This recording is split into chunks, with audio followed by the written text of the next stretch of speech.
আসসালামু আলাইকুম রহমতুল্লাহি ওয়া বারাকাতুহু। প্রিয় শিক্ষার্থীরা, আশা করি তোমরা তোমরা আল্লাহর রহমতে ভালো আছো।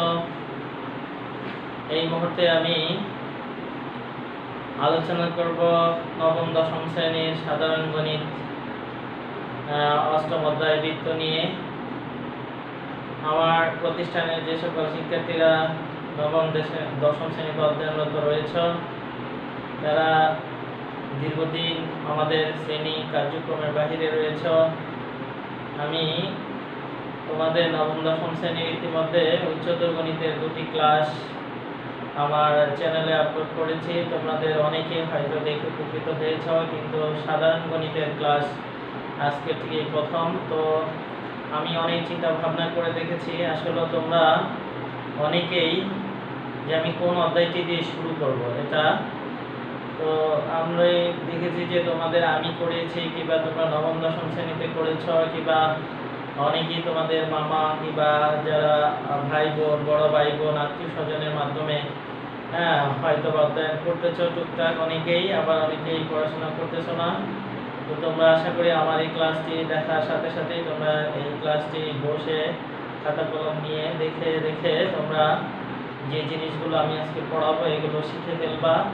পরবর্তী ক্লাসে আমি এই অধ্যায়ে ধারাবাহিকভাবে আলোচনা করব, যে বিভিন্ন উপপাদ্য আছে এই অধ্যায়ে সেগুলো নিয়ে আলোচনা করব। তো আজকে তোমাদের কাছে অনেকের কাছে জ্যামিতিটা একটু কঠিন মনে হয়, এর একটা মাত্রই কারণ, আসলে আমরা জ্যামিতির বেসিক জিনিসগুলোতে খুবই দুর্বল।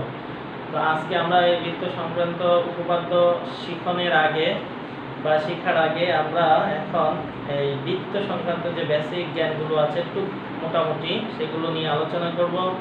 এই জন্যই নবম দশমের শিক্ষার্থীদের জন্য আজকের আলোচনাটি খুবই গুরুত্বপূর্ণ। আশা করি তোমরা দেখবা এবং অনেক উপকৃত হবা। তো আমি আমার কথা না বাড়িয়ে আজকের আলোচনা চলে যাই। আবারও বলে রাখি, বৃত্ত সম্পর্ক উপপাদ্য তোমাদের শেখার জন্য বা জানার জন্য, ভালোভাবে বোঝার জন্য এই আজকের আলোচনাটি খুবই গুরুত্বপূর্ণ। তোমরা অনেকে আমরা বৃত্ত করে আসছি, কিন্তু আমি দেখেছি অনেক শিক্ষার্থী, ভালো ভালো শিক্ষার্থী হঠাৎ করে জিজ্ঞাসা করলে বলতে পারে না বৃত্ত কি। ঠিক আছে, আমি আশা করি তোমাদের নেক্সট টাইম থেকে এই সমস্যাটি হবে না। ঠিক আছে, বৃত্ত কি? আসলে বৃত্ত তো আমরা জানি, বলে যে কোন একটি বিন্দুকে কেন্দ্র করে, এখন কেন্দ্র করে যদি বলে ফেলে আগেই তুমি কেন্দ্রের সংজ্ঞাটা দিয়ে দিলা, বিষয়টা মোটেও হলো না। ঠিক আছে, তাহলে আমরা আজকে তোমাদের বইও আছে, তোমরা সংজ্ঞাটি বই থেকেও দেখে নিবা। আমি যে সংজ্ঞাটি বলবো সেটি বইও আছে। আমরা যে আজকে এই আলোচনা শেষে আমরা যেগুলো জানতে পারবো সেগুলো হলো বৃত্ত কি, প্রথমেই জানতে পারবো, তারপরে সমবৃত্ত বিন্দু কি, বৃত্তের অভ্যন্তর ভাগ ও বহির্ভাগ কি, বৃত্তের ব্যাস যা এটা আমরা জানি, বৃত্তের ব্যাসার্ধ যেটি এখানে উল্লেখ করা হয় নাই, বৃত্তের ব্যাসার্ধ কি, পরিধি কি সেটাও আমরা জানবো, বৃত্তচাপ কি, ইম্পর্টেন্স, অধিচাপ উপচাপ কি, বৃত্তস্থাপন কেন্দ্রস্থাপন কি, অনুবন্ধী চাপ কি। এছাড়াও যদি সম্ভব হয় সময় থাকে আমরা ঠিক আছে আরো জানার চেষ্টা করব। তো আমরা প্রথমে শুরু করি বৃত্ত কি। ঠিক আছে, বৃত্ত একটি সমতলীয়, এক কথায় বলতে গেলে বৃত্ত একটি সমতলীয় জ্যামিতিক চিত্র। প্রথম কথা হলো বৃত্ত একটি সমতলীয় জ্যামিতিক চিত্র। সমতলীয় বলা হয় যে আমরা সাধারণত বৃত্ত আঁকি এরকম কার্তেশীয় সমতলে কখনো আঁকি, কিন্তু স্বাভাবিকভাবে জ্যামিতিতে যখন আমরা চিত্র আঁকি তখন আমরা কিভাবে জ্যামিতি পেন্সিল কম্পাসের সাহায্যে এভাবে একটি বিন্দু নিয়ে এইভাবে করে একটি চিত্র আঁকি। ঠিক আছে, এটাকে বলা হয় বৃত্ত। কিন্তু সংজ্ঞাকে বলতে হবে যে কিভাবে বলবো, যে আমরা বলবো বৃত্ত একটি সমতলীয় জ্যামিতিক চিত্র যা একটি নির্দিষ্ট বিন্দু থেকে নির্দিষ্ট দূরত্বের সেট, বিভিন্ন নির্দিষ্ট দূরত্বের অনেকগুলো বিন্দুর সমাবেশ দ্বারা সৃষ্টি হয়। একটি নির্দিষ্ট বিন্দু থেকে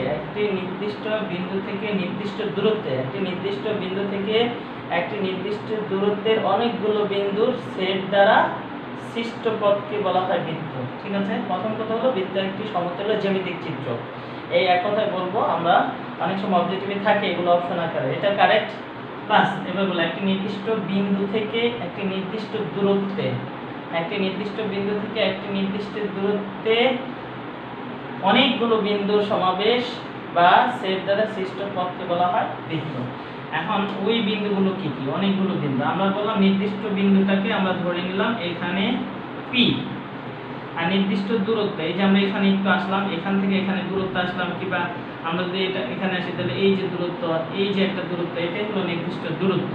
ঠিক আছে, এটা সব জায়গায় সমান। দেখো সব জায়গায় সমান, এটা তুমি যেদিক দিয়ে যাও সমান। আর তাহলে নির্দিষ্ট বিন্দু থেকে নির্দিষ্ট দূরত্ব, এটা হলো নির্দিষ্ট দূরত্ব। আর এই নির্দিষ্ট দূরত্বে অবশ্যই অনেকগুলো বিন্দু সমাবেশ। এখানে এখানে একটা বিন্দু মাত্র, এখানে একটা বিন্দু, এখানে একটা বিন্দু, এখানে একটা বিন্দু, এরকম হাজার হাজার, এখানে কি আছে? হাজার হাজার বিন্দু সমাবেশ আছে। তাহলে আমরা কি বলেছি? এক বৃত্ত হলো একটি সমতল জ্যামিতিক চিত্র, যা একটি নির্দিষ্ট বিন্দু থেকে নির্দিষ্ট দূরত্বে অনেকগুলো বিন্দু সমাবেশ বোঝায়।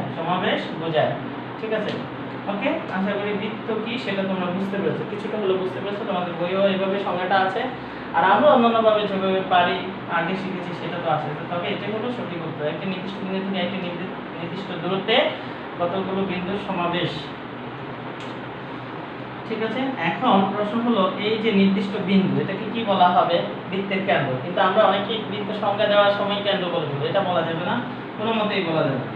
তাহলে নির্দিষ্ট বিন্দু যে বলেছি, সেই নির্দিষ্ট বিন্দুকে বলা হয় বৃত্তের কেন্দ্র। আর নির্দিষ্ট যে দূরত্ব বলেছি সেটাকে বলা হয় বৃত্তের ব্যাসার্ধ। আর ওই যে কতগুলো বিন্দু সমাবেশ এদের সৃষ্টি বা সেট দ্বারা, এই যে কতগুলো বিন্দু, অনেকগুলো বিন্দু, এই যে বিন্দুগুলো দ্বারা যে পথের সৃষ্টি হয় এটাকে বলা হয় বৃত্তের পরিধি। তাহলে আমরা কি শিখলাম? কেন্দ্র শিখলাম, ব্যাসার্ধ শিখলাম, পরিধি শিখলাম। ঠিক আছে, নির্দিষ্ট বিন্দুটিকে বলা হবে বৃত্তের কেন্দ্র, আর নির্দিষ্ট বিন্দু থেকে যে নির্দিষ্ট দূরত্ব সেটাকে বলা হবে, তবে এই দূরত্বটা সর্বদা সব জায়গায় সমান হবে। সর্বদা এই চারদিকে ঘুরে পড়ে, হ্যাঁ, চারদিকে বিন্দু সব জায়গায় দূরত্বটা কি হবে? সমান হবে। এটাকে বলা হয় বৃত্তের ব্যাসার্ধ। আর এই যে বিন্দুগুলোর যোগফলকে বলা হয় বৃত্তের পরিধি। ওকে, আমরা আশা করি এটা বুঝতে পেরেছি। বৃত্তের কেন্দ্র। আচ্ছা, এখানে আমরা কত, এই যে একটা বিন্দু, এখানে অসংখ্য বিন্দু সি ডি পি কিউ, আর পি যেহেতু ওখানে লিখছি, এখানে লেখা যাবে না ডি, এরকম অনেক বিন্দু হতে পারে, এম এন, অনেক বিন্দু, শত শত বিন্দু আছে, হাজার হাজার বিন্দু আছে। সমবৃত্ত বিন্দু কি করে? এই যে অনেকগুলো বিন্দু, যে সকল বিন্দু একই বৃত্তের পরিধির উপর অবস্থিত তাদেরকে, সেই বিন্দুগুলোকে বলা হয় সমবৃত্ত বিন্দু। এখানে A C D M R এগুলো সমবৃত্ত বিন্দু। ওকে, আচ্ছা। তারপরে বৃত্তের অভ্যন্তর ভাগ ও বহির্ভাগ। আমি একটু চিত্রটা আবার আঁকি, তোমাদের দেখতে অসুবিধা হতে পারে। আচ্ছা, এইটা হলো বৃত্ত, এটাকে কি বলে বলছি? ব্যাসার্ধ। ঠিক আছে, আচ্ছা। বৃত্তের অভ্যন্তর ভাগ ও বহির্ভাগটা কি? বৃত্তের অভ্যন্তর ভাগ হলো বৃত্তের ব্যাসার্ধের থেকে ছোট, হ্যাঁ, কোনো বৃত্তের ব্যাসার্ধ থেকে ছোট দূরত্বে, কম দূরত্বে যে সকল বিন্দু অবস্থিত, বৃত্তের ব্যাসার্ধ থেকে কম দূরত্বে যে সকল বিন্দু অবস্থিত হবে, সেই সকল বিন্দু সমাবেশকে বলা হবে বৃত্তের অভ্যন্তর ভাগ। ওকে, সহজ বিষয়।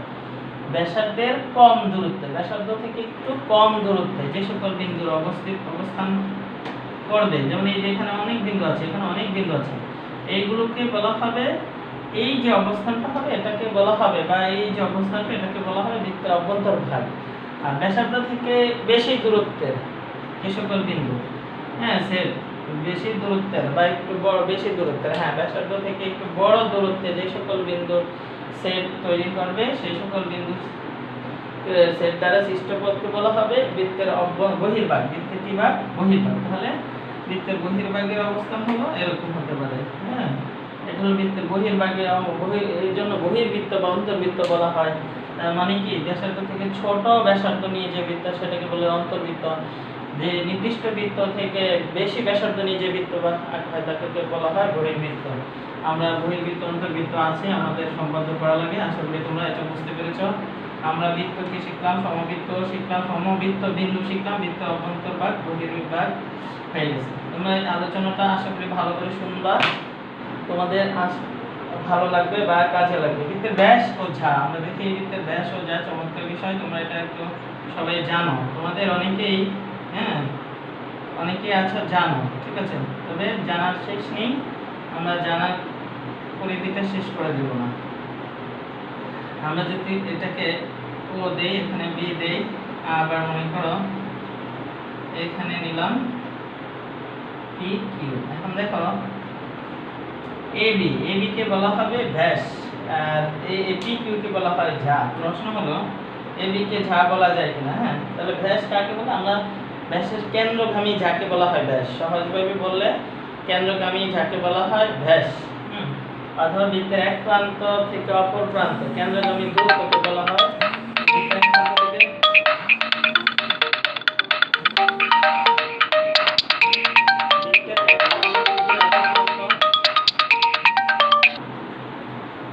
বৃত্তের এক প্রান্ত থেকে অপর প্রান্ত দূরত্বকে বলা হবে ব্যাস, তবে সেটি অবশ্যই কেন্দ্রগামী হতে হবে। আচ্ছা, কেন্দ্রগামী হতে হবে তাহলে বলা হবে ব্যাস। আর একটা হলো তাহলে কেন্দ্রগামী যাকে বলা হয় ব্যাস। ওকে, আচ্ছা, আর যা বলা হয় বৃত্তের এক প্রান্ত থেকে অপর প্রান্ত দূরত্বকে, যে কোনো বৃত্তের দুটি বিন্দুর যোগফলকে, যে বৃত্তের পরিধিস্থ দুটি বিন্দুর যোগফলকে বলা হবে বৃত্তের যা। সহজ বিষয় আমি আবার বলি, প্রথমে ঝায়ের সংজ্ঞাটা দিবা যে বৃত্তের পরিধিস্থ যে কোনো দুটি বিন্দুর যোগফল বা যোগ করাকে সংযোগ স্থলকে বলা হবে ঝা। বৃত্তের পরিধিস্থ দুটি বিন্দুর যোগফলকে বলা হবে বৃত্তের ঝা, অথবা বৃত্তের যে কোনো দুটি বিন্দুর যোগফলকে এক প্রান্ত থেকে অপর প্রান্ত পর্যন্ত দূরত্বকে বৃত্তের ঝা বলা হয়, যেভাবে বলা যাবে। আর কেন্দ্রগামী যাকে বলা হবে ব্যাস, কেন্দ্রগামী যাকে বলা হবে ব্যাস, অথবা কেন্দ্রগামী দুটি বিন্দুর দূরত্বকে, কেন্দ্রগামী দুটি বিন্দুর দূরত্বকে, পরিধিস্থ দুটি বিন্দুর দূরত্বকে বলা হবে বৃত্তের ব্যাস। ওকে, সেটা অবশ্যই কেন্দ্রগামী হবে, এভাবে বলা যাবে। আচ্ছা, এখন দেখো এবি হলো ব্যাস আর বি কি হলো ঝা। এখন আমরা কি এবি আমরা ঝায়ের সঙ্গে বৃত্তের যে কোনো দুটি বিন্দুর দূরত্বকে এক প্রান্ত থেকে অপর প্রান্ত, তাহলে এটা এক প্রান্ত থেকে অপর প্রান্ত পর্যন্ত দূরত্ব, ঠিক আছে, তাহলে এটা কি ঝা বলা? অবশ্যই ঝা বলা যাবে। তাহলে সকল ব্যাসে ঝা, সকল ব্যাসকে ঝা বলা যায়, কিন্তু পি কিউ কি ব্যাস বলা যাবে? অবশ্যই না। কেন না? কারণ এটা কেন্দ্রগামী না। তাহলে কেন্দ্রগামী ব্যাস হতে হলে কেন্দ্রগামী হতে হবে, যা হতে হলে কেন্দ্রগামী হলে অসুবিধা নেই, কেন্দ্রগামী না হলেও অসুবিধা নেই। ওকে, ব্যাস এবং ঝা আশা করি বুঝতে পেরেছেন। আচ্ছা, বৃত্তচাপ।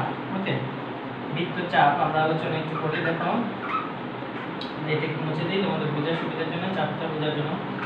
আচ্ছা, বৃত্তচাপ হলো সহজ বিষয়। বৃত্তচাপ কাকে বলে? পরীক্ষা যদি আসে চাপ বা বৃত্তচাপ কাকে বলে?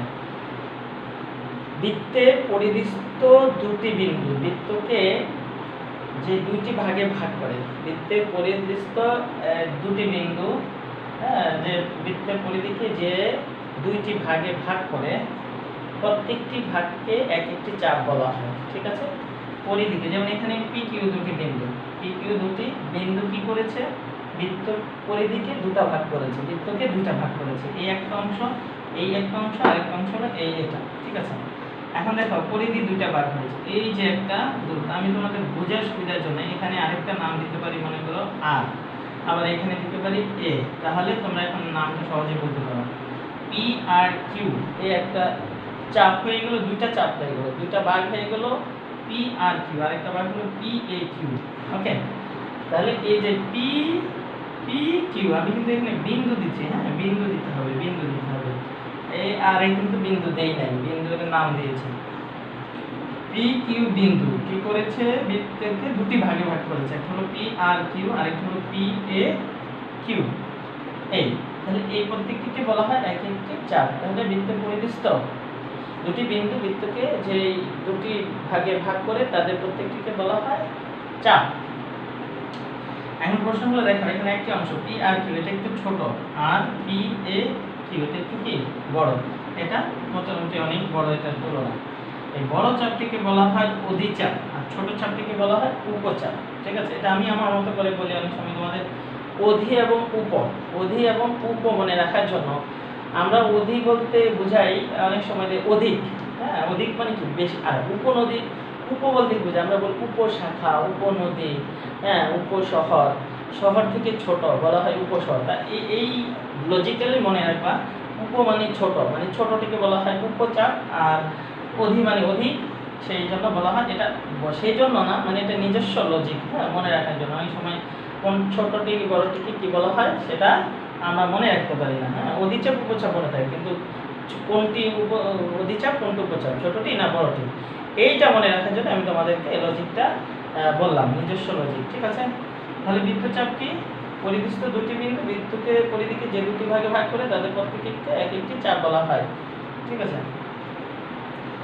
বড়টিকে বলা হয় অধিচাপ, ছোটটিকে বলা হয় উপচাপ। আমরা অধিচাপ উপচাপ শিখতে পেলাম। এরপরে দেখো আমরা তারপর কি শিখতে পারি, আমরা দেখি বৃত্তস্থ কোণ কেন্দ্রস্থ কোণ কাকে বলে। বৃত্তস্থ কোণ কেন্দ্রস্থ কোণ কাকে বলে বা কি, এটা খুবই ইম্পর্টেন্ট। এটা নিয়ে তোমাদের উপপাদ্য আছে, বৃত্তস্থ কোণ এবং কেন্দ্রস্থ কোণ। ওকে, আমরা চলে আসলাম এখানে বৃত্তস্থ কোণ কেন্দ্রস্থ কোণ। আচ্ছা, এটাকে বলা হয় বৃত্তের দুটি যা। বৃত্তের দুটি যা যদি পরিধির উপরে কখনো যদি কোণ উৎপন্ন করে, বৃত্তের দুটি যা, যেমন ধরো আমি একটি যা রাখলাম পি এ, আর একটি যা রাখলাম কি কিউ এ। এখন পি এ এবং কিউ এ এই দুটি যা পরিধির সাথে একটি কোণ উৎপন্ন করেছে, সেটির নাম কি? P A Q. হ্যাঁ, খেয়াল করো, এটাকে অনেকভাবে বলবে, কিন্তু অনেকভাবে বলা যায়।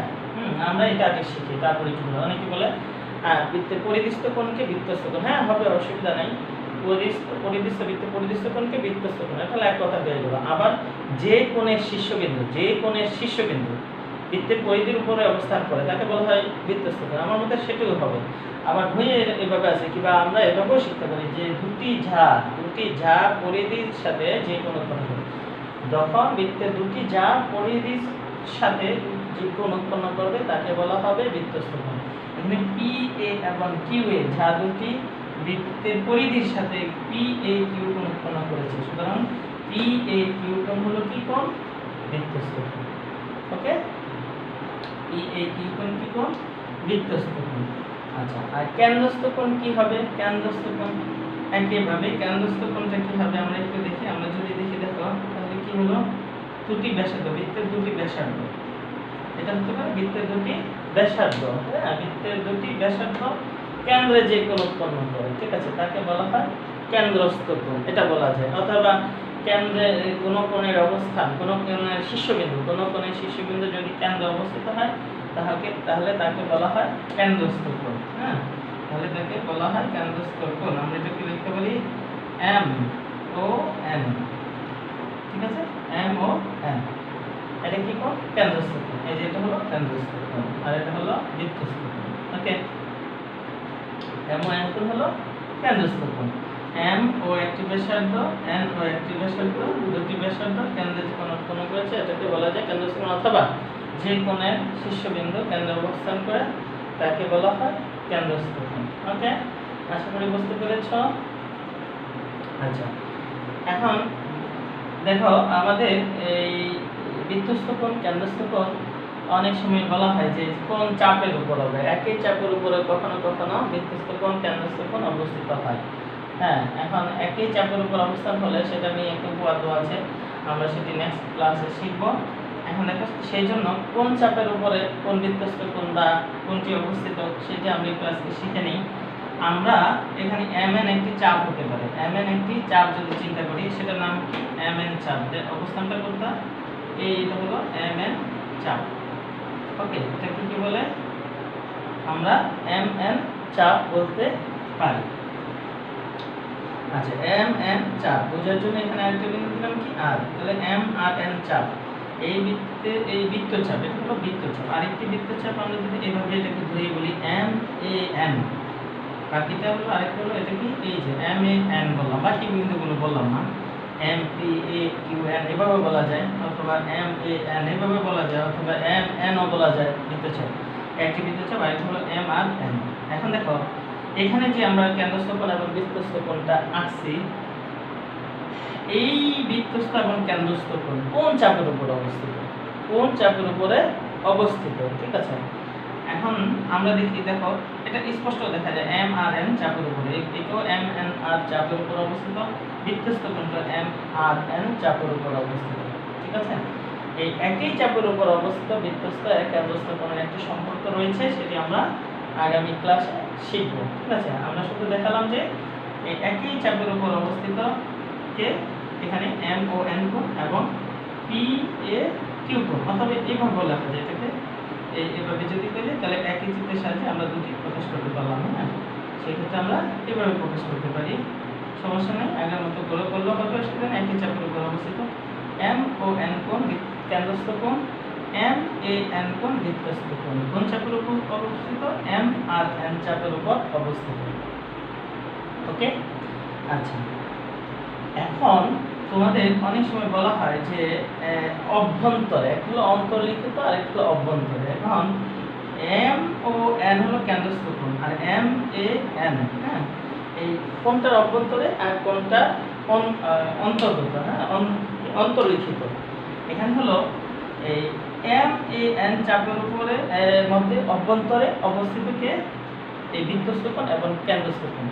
আর অন্তর্লিখিত কার? এম আর এন চাপের উপর অন্তর্লিখিত বৃত্তস্থ কোণ হলো এম এ এন কোণ এবং এম ও এন কোণ।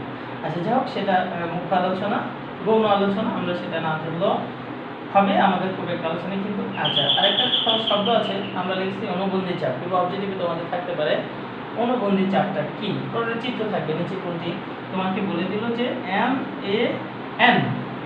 একটু ভালো করে এই জিনিসটি খেয়াল করে, তোমাদের জন্য একেবারে আনকমন। এম এ এন এই চাপের, যদি বলে এই চাপের অনুবন্ধী চাপের নাম কি, তখন তোমার দেখো এই বৃত্তে, এই চিত্রের মধ্যে বহু চাপ আছে। এই যে এ এন একটি চাপ আমরা বলতে পারি, এ এম একটি চাপ বলতে পারি, তারপরে হ্যাঁ এম আর এন একটি চাপ বলতে পারি, ঠিক আছে। তারপরে এম এ এন কয়টি চাপ আছে? 4টি চাপ। কিন্তু এখানে এগুলো বিন্দু, হ্যাঁ, 4টি চাপ। আর তখন তুমি কনফিউশনে পড়ে যাবে। যদি চাপ একাধিক থাকে তখন এম এ এন এটা অনুবন্ধী চাপ কোনটি, অবজেক্টিভ কিন্তু থাকে, তখন তুমি কিভাবে উল্লেখ করবা বা কিভাবে অ্যান্সার করবা? মনে রাখবা, যেটা অভ্যন্তর এবং অন্তর্ভুক্ত চাপটি পরস্পর অনুবন্ধী চাপ বলা হয়। এখানে এম আর এন এবং এম এ এন এরাই পরস্পর অনুবন্ধী চাপ, ঠিক আছে। এদিকে কোনো চাপের উল্লেখ নেই, এ এন এ এম এর চাপ কোনো আলোচনা নেই, কারো অভ্যন্তরে কেউ না, এগুলো নাই। এখানে হলো এটা হলো এটা কারণটা এম এ এন এর, এম এ এন এর অনুবন্ধী চাপকে এম আর এন, আবার এম আর এন এর অনুবন্ধী চাপকে এম এ এন। ওকে, বৃত্তস্থ কোণ, কেন্দ্রস্থ কোণ, এরা যার অভ্যন্তরে এবং যার অন্তর্লিখিত, যার মধ্যে অন্তর্লিখিত এবং যার অভ্যন্তরে, ঠিক আছে। এখানে হলো এম এ এন এর অভ্যন্তরে বৃত্তস্থ কোণ, কেন্দ্রস্থ কোণের অবস্থান। আবার এম আর এন চাপের অন্তর্লিখিত চাপ, অন্তর্লিখিত কোণ, কেন্দ্রস্থ কোণ এবং বৃত্তস্থ কোণ। অন্তর্লিখিত এবং অভ্যন্তরস্থ, হ্যাঁ, চাপ দ্বয়কে পরস্পরের অনুবন্ধী চাপ বলা হয়। ওকে, আশা করি বুঝতে পেরেছ। আচ্ছা, তারপরে আমাদের আরেকটি বিষয় শিক্ষণীয়, দেখো আমরা যদি এরকম হয়, দেখো চিত্রটা যদি এরকম আছে, আমি বৃত্ত করলে, আচ্ছা এই এখন দেখো এই ক্ষেত্রে কি হবে? এখানে এটা হলো ব্যাস, কেন্দ্রবিন্দু এখানে হলো ব্যাস। একটু মজার বিষয়, এগুলো অবজেক্টিভ সহকারে তোমাদের, এই জন্য আমি সবসময় বলি আসলে তোমাদের সৃজনশীল আলোচনা বা ভালো করে শুনলে অবজেক্টিভ আলাদা করে শেখা লাগে না। এখানে কেন্দ্রস্থ কোণ, বৃত্তস্থ কোণ কি? আমি যদি এখানে কি বলি, কেন্দ্রস্থ কোণের নাম কি তুমি যদি বলতে হয়, হ্যাঁ। আচ্ছা, এখানে একটা জিনিস লক্ষণীয়, দেখো এখানে এইটাকে যদি এবি ব্যাস দেই, এবি ব্যাস দেই, এটাকে যদি সিবি দেই, হ্যাঁ, তাহলে একটা কোণ হলো এখানে, আর এখানে যদি একটা নাম দেই তখন একটা কোণ কি এরকম হতে পারে, হ্যাঁ। এই দুটো কোণ, একটা হলো কেন্দ্রস্থ কোণ আর একটা হলো বৃত্তস্থ কোণ। কেন্দ্রস্থ কোণের নাম কি এ ও বি কোণ, আর বৃত্তস্থ কোণের নাম এ সি বি কোণ। ওকে, ক্লিয়ার? কেন্দ্রস্থ কোণ, বৃত্তস্থ কোণ ক্লিয়ার, তোমাকে আইডেন্টিফাই করে দিবে। এটা হলো বৃত্তস্থ কোণ, এটা হলো কেন্দ্রস্থ কোণ। এই ক্ষেত্রে, ঠিক আছে, অন্যান্য ক্ষেত্রে তো আমরা কেন্দ্রস্থ কোণ, বৃত্তস্থ কোণের মান জানি না, বের করতে হবে, বা একটা সম্পর্ক আছে সেটা সম্পর্ক ভিন্ন হিসাব। কিন্তু এই ক্ষেত্রে মান স্পেসিফিক বা নির্দিষ্ট, এটা আমরা দেখে বলে দিতে পারবো। কেন বলে দিতে পারবো? যেহেতু এবি ব্যাস, তাহলে আমাদের এই যে এটা কি বলা যায়? অর্ধবৃত্ত, হ্যাঁ। এটাকে আমরা কি বলতে পারি? এই যে আমরা যদি বলি এটা কি বললাম? অর্ধবৃত্ত। তাহলে এখানে কেন্দ্রস্থ কোণ, অর্ধবৃত্তের ক্ষেত্রে কেন্দ্রস্থ কোণের মান হলো, আমরা সহজে জানি, এই যে এ ও বি কোণের মান কত ডিগ্রি? 180 ডিগ্রি, মানে হলো সরল কোণ বা দুই সমকোণ। 180 ডিগ্রি সরল কোণ বা দুই সমকোণ। কোন কোণের মান? কেন্দ্রস্থ কোণের, ঠিক আছে। খুবই ইম্পর্টেন্ট পয়েন্ট। অর্ধবৃত্তের ক্ষেত্রে কেন্দ্রস্থ অলওয়েজ, সব সময় অর্ধবৃত্তের ক্ষেত্রে কেন্দ্রস্থ কোণের মান কত ডিগ্রি হবে? 180 ডিগ্রি হবে, দুই সমকোণ হবে বা এক সরল কোণ হবে। আর বৃত্তস্থ কোণের মান কত হবে? বৃত্তস্থ কোণের মানও ফিক্সড 90 ডিগ্রি অলওয়েজ, সবসময়। কার ক্ষেত্রে? অর্ধবৃত্তের ক্ষেত্রে বৃত্তস্থ কোণের মান হবে 90 ডিগ্রি, কেন্দ্রস্থ কোণের মান হবে 180 ডিগ্রি বা 2 সমকোণ বা 1 সরলকোণ। আর কেন্দ্রস্থ কোণের মান হবে 2 সমকোণ 1 সরলকোণ বা 180 ডিগ্রি, আর বৃত্তস্থ কোণের মান হবে 90 ডিগ্রি বা 1 সমকোণ। কারণ আমরা জানি অর্ধবৃত্তস্থ কোণ 1 সমকোণ, সেটা ওখান থেকে বোঝা যায়। আর এটা যেহেতু 1 সরলকোণ। ওকে, আশা করি বুঝতে পেরেছো। অর্ধবৃত্তের ক্ষেত্রে অর্ধবৃত্তের ব্যাসার্ধ আমরা সব সময়, তোমরা হয়তো বলতে পারো যে জানি বৃত্তের কেন্দ্রে সরলরেখা আঁকলে ব্যাসের উপর যে সরলরেখার উপরে কোণ সেটা 180 ডিগ্রি, কিন্তু বিষয়টা হলো যে এখানে বৃত্তস্থ এবং কেন্দ্রস্থ কোণের কথা যদি উল্লেখ থাকে, বৃত্তস্থ কোণের মান 90 ডিগ্রি, কেন্দ্রস্থ কোণের মান 180 ডিগ্রি। ওকে, আচ্ছা, আমরা আশা করি তাহলে আমরা আজকে অনেক কিছু আলোচনা করেছিলাম। বৃত্ত কি, সমবৃত্ত বিন্দু কি, তারপর বৃত্তের অভ্যন্তর ভাগ, বহির্ভাগ, বৃত্তের ব্যাস, ব্যাসার্ধ, ঝা, পরিধি। ঠিক আছে, ব্যাসার্ধ কি? পরিধি থেকে কেন্দ্র থেকে পরিধি পর্যন্ত দূরত্বকে বৃত্তের ব্যাসার্ধ বলা হয়। ব্যাস শিখলাম, ঝা শিখলাম, চাপ শিখলাম, অধিচাপ, উপচাপ শিখলাম। তারপরে কি শিখলাম? কেন্দ্রস্থ কোণ, বৃত্তস্থ কোণ খুবই ইম্পর্টেন্ট। এবং অর্ধবৃত্তস্থের ক্ষেত্রে কেন্দ্রস্থ কোণ, বৃত্তস্থ কোণের মান কি, অনুবন্ধী চাপ কি। ওকে, অনুবন্ধী চাপ কি?